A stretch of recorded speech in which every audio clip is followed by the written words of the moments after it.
Welcome to today's lecture dealing with cellular respiration. What we will do with today's lecture is also reflect on some of the concepts we discussed in our previous lecture dealing with the introduction to metabolism. First off, let's define cellular respiration. Cellular respiration is a catabolic, energy-yielding pathway in which oxygen and other organic fuels are consumed and ultimately ATP is produced. This, in fact, is an aerobic process, which means that it does require oxygen for the process to proceed. If you recall, we discussed previously a type of chemical reaction known as a redox reaction, which was short for oxidation reduction. This particular type of chemical reaction involves the transfer of one or more electrons from one reactant to another. And what we will see with our topic today, that cellular respiration does in fact involve several redox reactions as the reactions continue or proceed. But what I want to start off with is to discuss summary equations of the process of what's occurring during cellular respiration. So again, as the definition states, it is a catabolic energy-yielding pathway, which means molecules are going to be broken down and energy is going to be released. If you look at the first summary equation with the wording, you can see that what we are doing in this process is taking some type of organic compound. In the presence of oxygen, we will yield the production of carbon dioxide, water, and ultimately energy is going to be released. A little more specific equation is the one directly below that. Again, this is also a generalized equation, but does add a little more detail than the one we just discussed. In this summary equation, what you see is glucose and oxygen in a series of several steps. Now, the number of arrows doesn't mean that there are 4 steps involved in the process. That's just my shorthand form of indicating multiple steps are required. The yield, in fact, is carbon dioxide, water, and energy in the form of ATP. This next figure is a great one to make some comparisons with things that you may be a little bit familiar with, and then tie that into cellular respiration and the process of energy conversion. So if you look at the top figure, what you're looking at is a situation where you have fuels and oxygen, so gasoline and oxygen, that you put inside your car. With the mechanism of combustion, that energy is released from the gasoline molecule and converted into kinetic energy, which causes your wheels to turn and your cars to move. What you see in this process, or the end result of waste products, is carbon dioxide and water. But the overall example again here is you put fuel in, you convert that energy, again in this mechanism known as combustion, to a form of kinetic energy, energy of movement, moving the wheels, which allows your car to go. There is energy that is lost as heat, and the waste products are carbon dioxide and water. Similarly, with cellular respiration, we are inputting a fuel source. In this case, it's going to be some form of food, and with the presence of oxygen, in the mechanism, in this case, of cellular respiration, energy conversion occurs. That energy conversion results in the production of ATP, which can then be utilized in the cell for different types of energy required types of work. You can also see that heat is lost in the process, just like we saw in the previous example, and the end products are carbon dioxide and water. At the introduction of the lecture, I mentioned that with cellular respiration, what we will have is a series of redox reactions. So if we hone back in on a little more specific form of the summary equation of what's happening in cellular respiration, again, you have your fuel source. In this case, we typically model cellular respiration with glucose as the fuel source. Glucose, a single glucose molecule with 6 oxygen molecules, again in a series of steps, will result in 6 carbon dioxide molecules and 6 water molecules. And what's missing from this equation is the ultimate production of ATP, because again, this is an energy yielding type of reaction. Energy is going to be released from the catabolic process of breaking down large molecules into smaller ones. And again, that energy will be converted into the form of ATP. These are, again, a series of redox reactions, and overall what is happening is the oxidation of glucose. By oxidizing glucose, energy is taken out of storage and made available for ATP synthesis. So glucose undergoes oxidation, oxygen is undergoing the reduction. So just to refresh our memories, the term reduction comes from the fact that the molecule is reducing the amount of positive charge. With a reduction, what is happening is electrons are being gained in the overall process. Let's now go back and review this concept that we talked about in the last lecture series dealing with metabolism. With this particular figure, what we discussed was that in a closed system, you can hopefully extract the maximum amount of energy possible by making it a multi-step system. So again, just to recall what we discussed, in panel A, you have a very simple hydroelectric system where you have two reservoirs that are separated by a turbine. One of the reservoirs is at a lower level than the one before it, and if you have water in tank 1, that water can rush from tank 1 to tank 2, turn the turbine, and generate electricity. However, in a closed system, eventually you reach equilibrium where the water levels out and you will have no more turning of the turbine and generation of electricity. To make the system a little bit better, you can make it an open system where there's a continual addition of water into tank 1 and a release valve to release water in tank 2.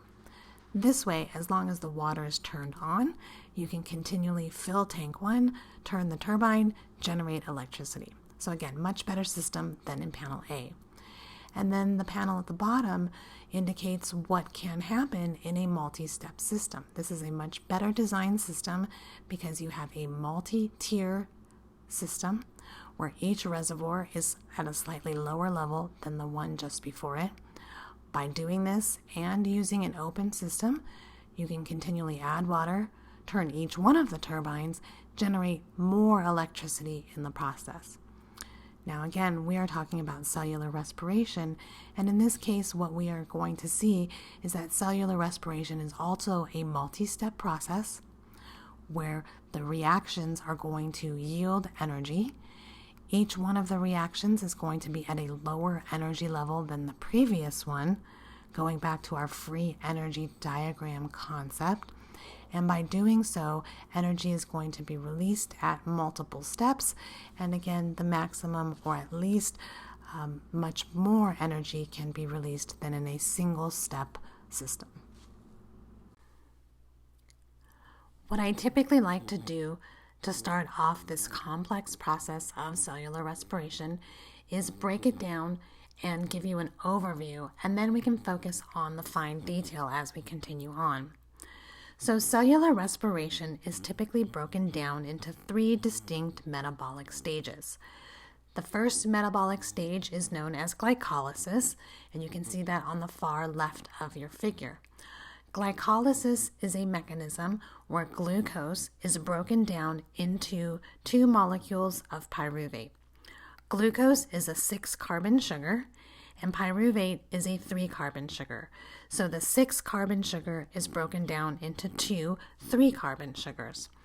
Glyco, the root glyco, stands for glucose, and the word lyse for lysis means to break apart. So in this process, glucose is being broken apart. This occurs in the cytosol of the cell, and the result of glycolysis, as I just mentioned, is the 2 molecules of pyruvate that will continue on into the next stages of cellular respiration. There is a minimal amount of ATP that is produced in this process, and there is the production of NADH, which will continue on to the third metabolic stage of cellular respiration. So what I should do before I continue on is just remind you that at the end of our Intro to Metabolism lecture, I mentioned that ATP was not the only activated carrier molecule in the cell. One activated carrier that we looked at in the last lecture was a molecule known as NAD. NAD can pick up electrons, and in that process is converted into NADH. So the molecule NADH has a great deal of energy associated with it because electrons have a great deal of energy associated with them. So to summarize again, with glycolysis, we have the breakdown of glucose, we have minimal amount of ATP production, and we do have the production of NADH. The next metabolic stage is known as the Krebs cycle or the citric acid cycle. This occurs within the mitochondrion. So when we discussed cell structure, we take a look at an organelle known as the mitochondrion, singular, mitochondria, plural, and we noted that this was considered the powerhouse of the cell. This was the source of ATP production that the cell could then utilize as an energy source. The Krebs cycle, or the citric acid cycle, occurs within the mitochondrion. And in this process, the pyruvate that was generated in glycolysis is broken down into derivative molecules, and there is carbon dioxide production in this process. There is ATP production due to the Krebs cycle or the citric acid cycle. There is also the production of NADH, like we just discussed, for glycolysis. In addition, we will introduce one other activated carrier molecule known as FAD. In the Krebs cycle, FADH2 is produced, and again, this is a molecule that carries electrons, so it has a great deal of energy associated with it. The last metabolic stage in cellular respiration is known as the electron transport chain and involves a process known as oxidative phosphorylation. This too occurs within the mitochondrion, and here is where the maximum, or the most, I should say, ATP is being produced throughout the entire process. Now, there are in fact two distinct ways that ATP is produced during cellular respiration. There is something known as substrate level phosphorylation, and there is a process or mechanism known as oxidative phosphorylation. Substrate level phosphorylation is a mechanism where an enzyme is utilized to transfer a phosphate group from one substrate to ADP to produce ATP, and that's what you're seeing in the left-hand figure overall. With the overview that we just discussed for cellular respiration, glycolysis, or I should say the ATP that is produced during glycolysis, is produced by substrate level phosphorylation. In addition, the ATP produced in the Krebs cycle, or the citric acid cycle, is also produced by substrate level phosphorylation. So again, this is a mechanism where a phosphate group is transferred from one substrate to ADP, which is the second substrate for the enzyme in question. This then produces ATP by direct phosphate transfer from one substrate to ADP. The second mechanism, which is depicted on the right of the slide, is oxidative phosphorylation. And oxidative phosphorylation is the production of ATP using energy from redox reactions that occur in what's known as the electron transport chain. That mechanism that was the third process or the third metabolic stage that we reviewed or introduced in the last slide. So oxidative phosphorylation is a distinct mechanism, not like substrate level phosphorylation. It is a mechanism, again, that uses the energy from redox reactions in the electron transport chain to produce ATP. And this is the way that most of the ATP is produced in cellular respiration. Now, before we move on, I want to review a figure that we saw in, again, the previous lecture dealing with the intro to metabolism, and that is looking at the molecule NAD and NADH. So NAD is a molecule that can be reduced, and in that process, it is picking up electrons from reactions that are releasing electrons. Electrons, again, have a great deal of energy associated with them. So NAD would be able to pick up electrons. When it does, it becomes a molecule known as NADH. NADH is holding additional electrons and has a great deal of energy associated with it. In the preview that we discussed with the overview of cellular respiration, there is a great deal of NADH that gets produced in this process. And that NADH has energy associated with it and will then transfer that energy to the electron transport chain, which is the third metabolic stage in cellular respiration, and this will then help with the production of ATP. What I also want to address at this particular point is the basic mechanism of how that transfer of electrons to NAD to produce NADH occurs. There is a family of enzymes that are collectively known as dehydrogenases. These enzymes remove a pair of hydrogen atoms from a sugar or some other fuel. But when we break down two hydrogen atoms, we're really dealing with 2 electrons and 2 protons. So the dehydrogenase's job is to help remove electrons from the sugar source and transfer them to NAD to produce NADH. And I'll highlight these dehydrogenases as we continue on looking at the specifics of the mechanism. Okay, so now let's look at a little more detail of the individual mechanisms involved in cellular respiration. The first metabolic stage is known as glycolysis. This is an overview of what is happening in glycolysis, and the next 2 slides will look at the mechanism in more detail. Glycolysis is a multi-step process that involves 10 distinct steps, 10 distinct enzymes in the breakdown of glucose into pyruvate. In order to summarize this process, we can divide it into 2 distinct phases. There is the energy investment phase and the energy payoff phase. In the energy investment phase, there is a requirement for ATP input in the process. In the payoff phase, ATP is being produced overall. If you look at the bottom of this figure, you can look at some net summaries of what's happening in glycolysis. Glucose, a 6-carbon molecule, is broken down into 2 pyruvate and 2 water molecules. There's a requirement for 2 ADPs and 2 inorganic phosphates to produce 2 ATPs. In addition, NADH is being produced, so there's a requirement of 2 NAD yielding 2 NADH molecules.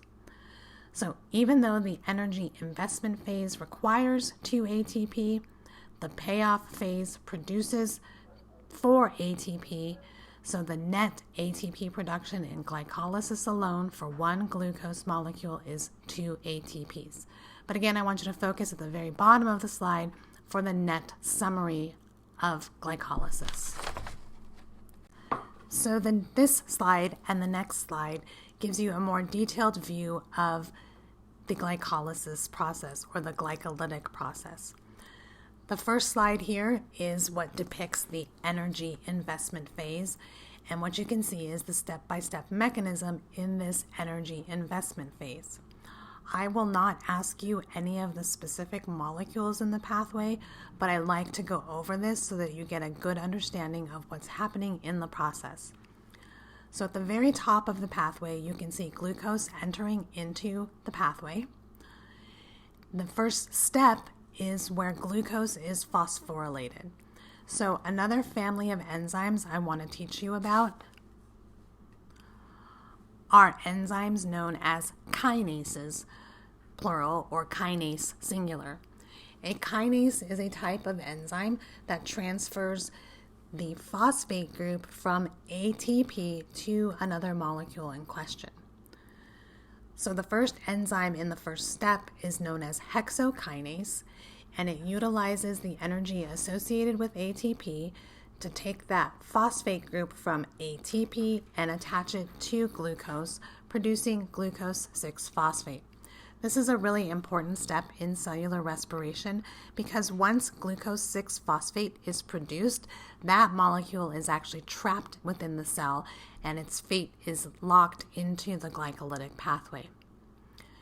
You can then see at the bottom of the slide where another ATP molecule is being utilized. Again, you have a kinase, in this case phosphofructokinase, that takes the phosphate group from ATP and puts the phosphate group onto the substrate in question.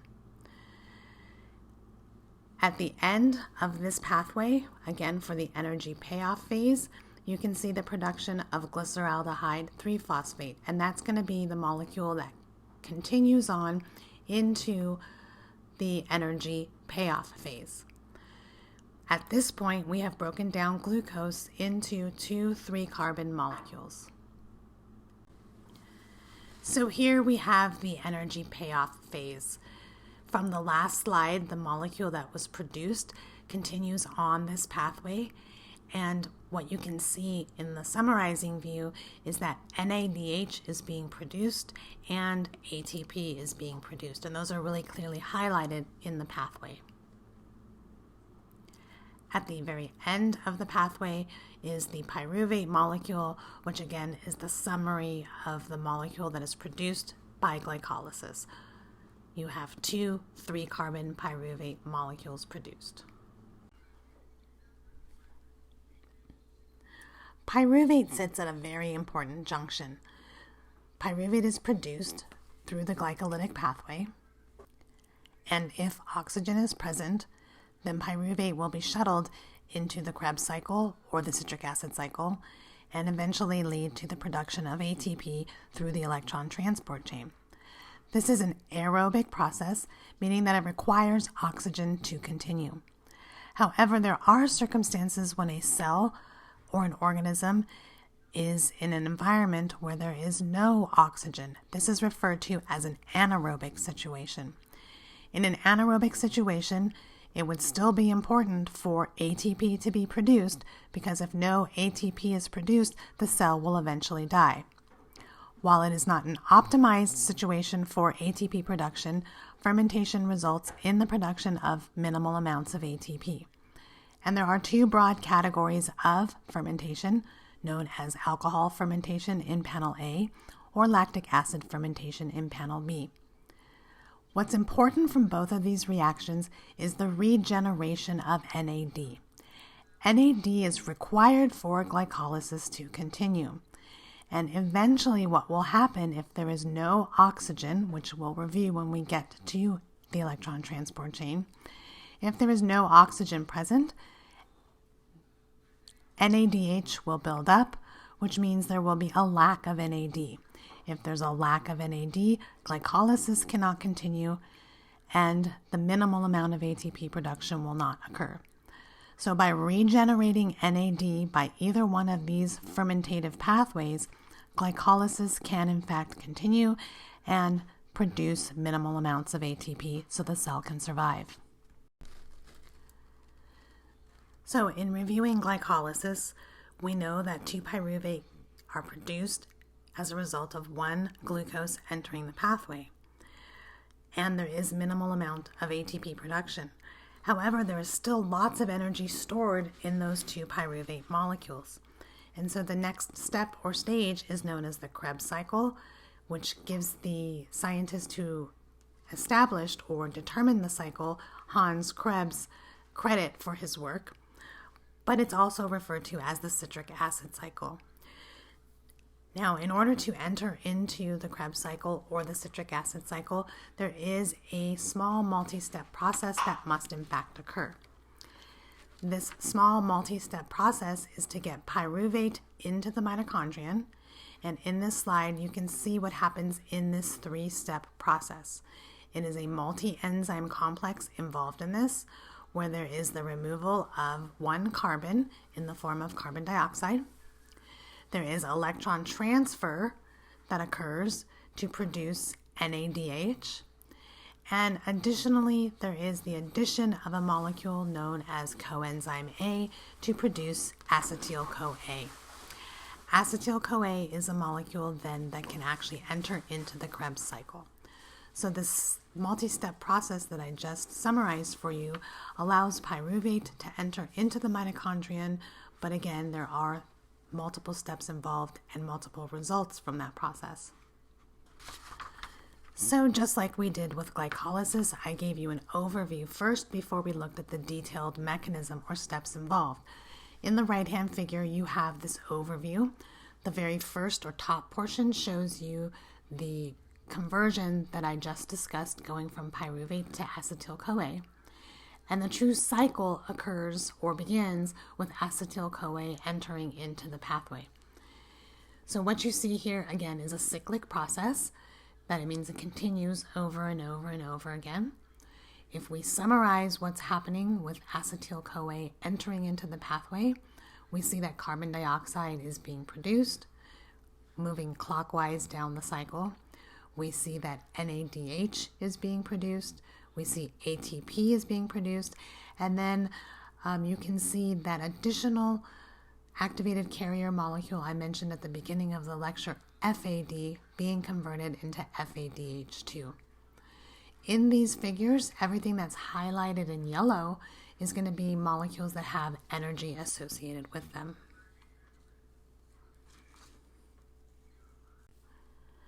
This is then a more detailed view of the Krebs cycle or the citric acid cycle. As you can see up at the top at the 12 o'clock position is where acetyl-CoA enters into the pathway, combines with a molecule known as oxaloacetate to form a molecule known as citrate. Each of the steps you can see has a label associated with them with enzymes involved in the process. What I want to highlight is each time you can see an enzyme that is a dehydrogenase, and I highlighted dehydrogenases previously. The dehydrogenase is going to be the enzyme that helps catalyze the transfer of electrons from sugar molecules to NAD to produce NADH. Down at the 6 o'clock position, you can see the ATP production that is occurring via substrate level phosphorylation. And then also I want to highlight at step 6 is the production of FADH2. Again, FAD is also considered an activated carrier, meaning that FAD can pick up electrons, become FADH2, and now has a great deal of energy associated with it.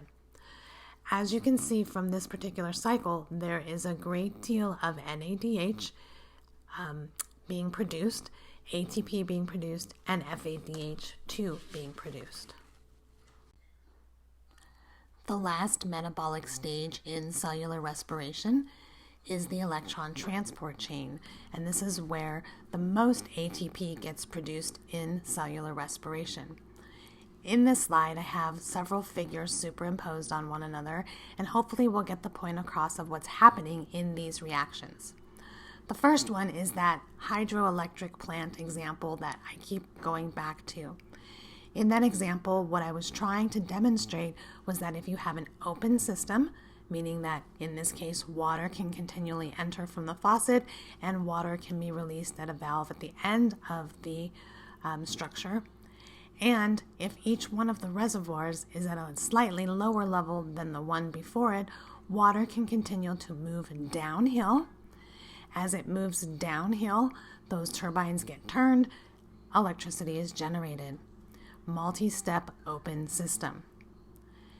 In the figure just below that, you see a staircase, and the staircase is meant to show you those downward steps that are occurring in the electron transport chain.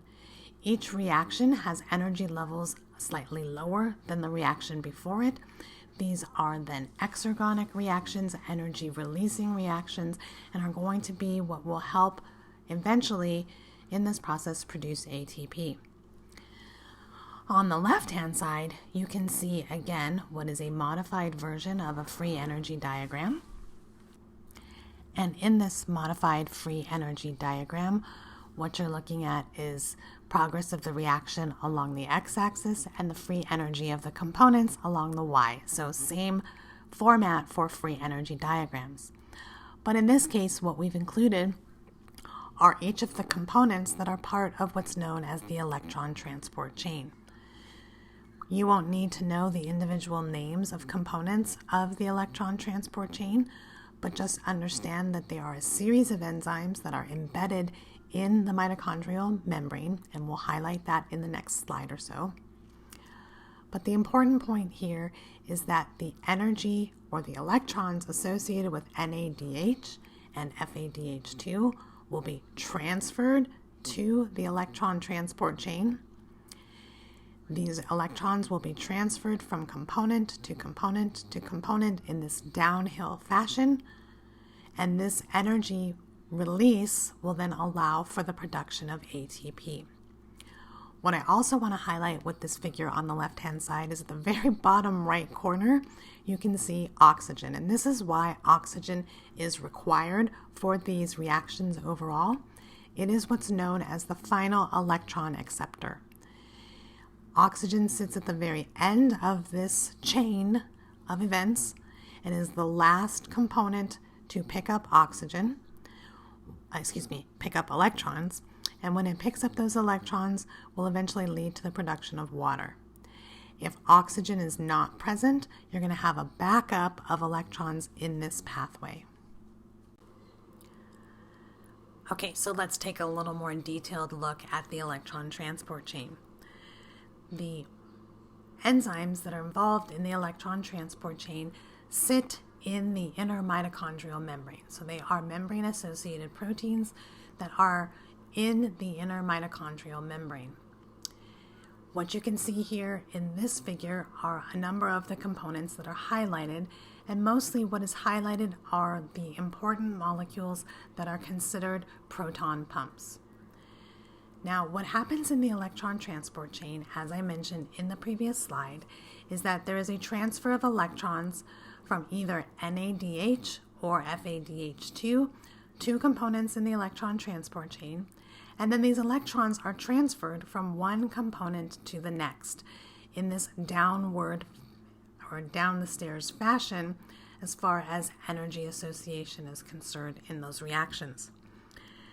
This flow of electrons is coupled with the pumping of hydrogen ions across the membrane, and I'll explain that in a little more in just a minute. This mechanism is known as chemiosmosis, and this is the ability of certain membranes to use chemical energy to pump hydrogen ions, otherwise known as protons, and harness the energy to do work. In this case, that work is going to be to help with the synthesis of ATP. So, as electrons are being transferred from component to component in the electron transport chain, there are three specific components that again act as proton pumps that can pump hydrogen ions, also known as protons, across the membrane. And that's what you're seeing in this figure, is the arrows moving upward are pumping the hydrogen ions from one side of the membrane to the other. Specifically, the way that this is distributed is the protons or the hydrogen ions in the mitochondrial matrix get pumped across the inner mitochondrial membrane and end up in the inner membrane space. Now, what happens as a result of this is you have a buildup of hydrogen ions or protons in the inner membrane space. What happens when you have a situation where there is a difference in the concentration gradient, a higher concentration of hydrogen ions or protons within the inner membrane space compared to the mitochondrial matrix? This buildup is going to then be harnessed and utilized to synthesize ATP. The only way that the hydrogen ions can go back through the membrane is through a molecule known as ATP synthase. ATP synthase uses oxidative phosphorylation, and the energy associated with the movement of those hydrogen ions back across the membrane to then synthesize ATP. These two figures, again, just summarize what I discussed with the electron transport chain coupled with ATP synthesis.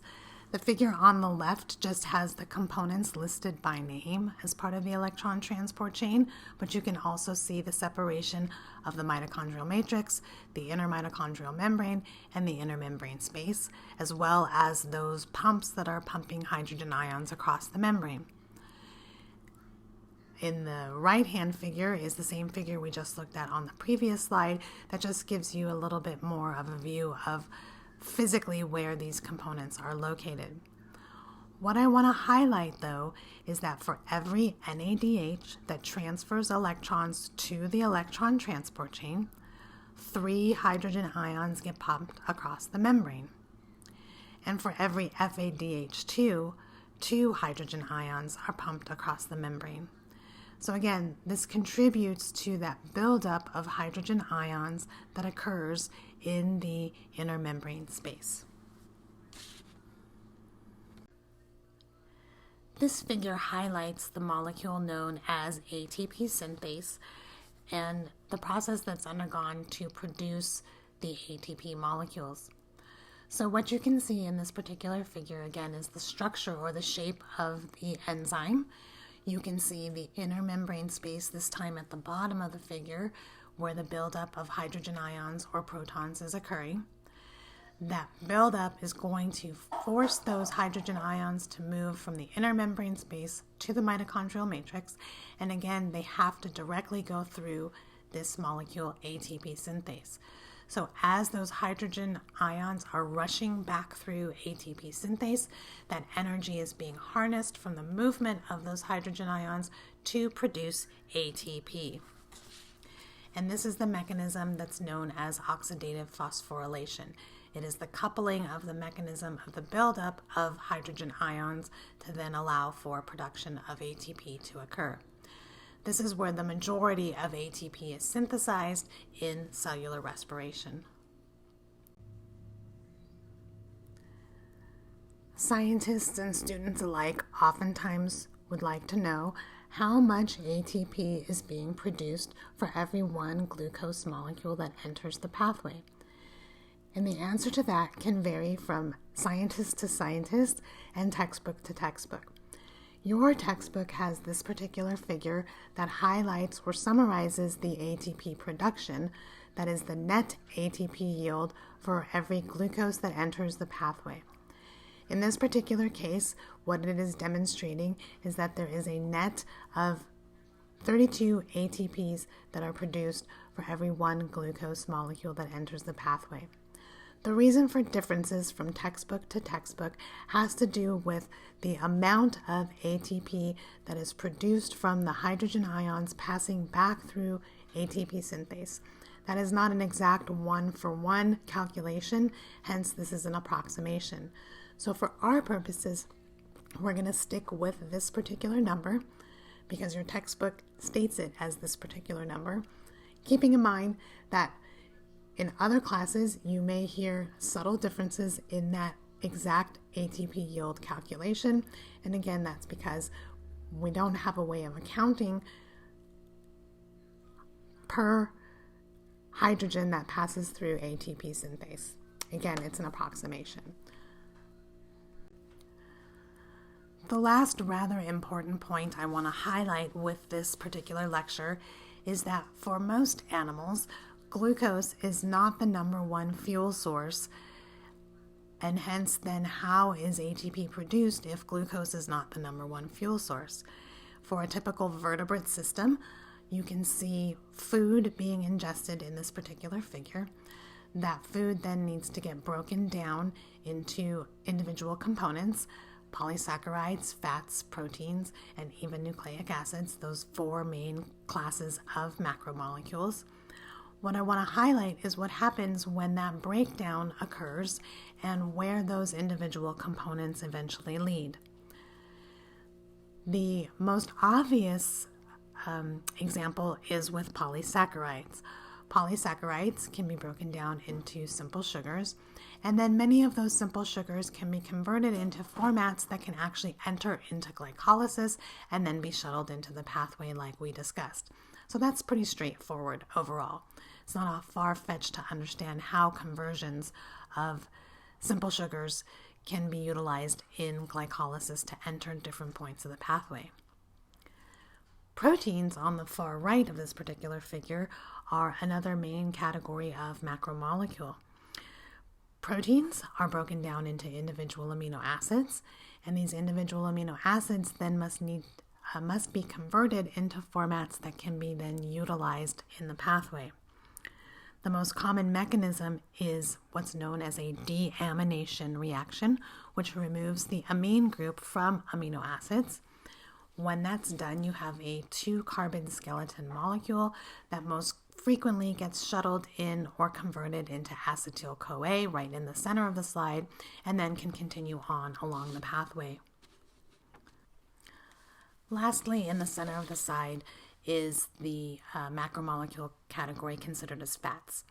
Now, fats, when we start to look at fats in a little more detail, have fatty acids as well as glycerol. Glycerol is a 3-carbon molecule which can undergo some conversions and can enter into the glycolytic pathway. But the fatty acids themselves are hydrocarbon chains that can be broken down via a process known as beta oxidation into 2-carbon units. Those 2-carbon units can be converted into acetyl-CoA and then enter into the pathway. So I always like to end cellular respiration with this particular slide because even though we focus on glucose as the molecule, the model molecule that enters into the pathway, we have to keep in mind that most systems don't necessarily have glucose as their number one food or fuel source.